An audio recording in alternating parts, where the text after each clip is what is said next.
At 6, a manhunt is launched for a terror suspect who has escaped from London's Wandsworth prison. On this breaking story, also on the programme. Good evening and welcome to the BBC News at 6. A 21-year-old former British soldier awaiting trial on terror charges has escaped from London's Wandsworth prison this morning. This is a breaking story, so let's get the very latest from our correspondents. Daniel Sanford is at New Scotland Yard, Katie Austin is at Heathrow, and Chris Mason joins us from Westminster. Let's start with you, Daniel. What happened?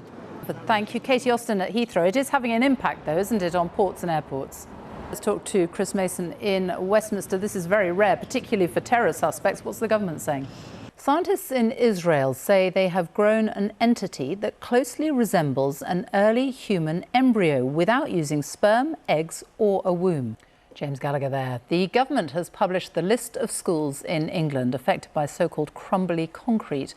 147 schools have been found to have RAC, which is reinforced, autoclaved, aerated concrete that's prone to collapse. The government says the list is only up to date to the 30th of August, so the actual number is likely to be higher. Here's our education editor, Bronwyn Jeffries.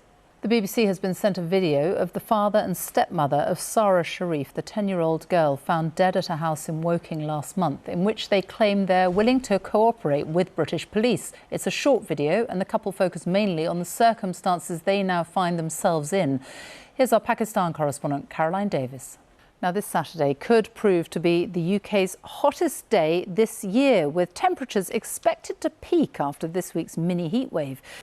Now, after weeks of teasing, the Rolling Stones have announced their first album of original music in 18 years.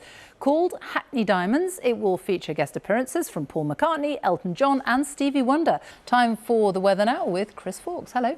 Hi Sophie. Well, the September heatwave of course continues. Chris, thank you. And that is it from the BBC News at 6. Rita will be here with all the very latest at 10, but now it's time for the news where you are. Goodbye.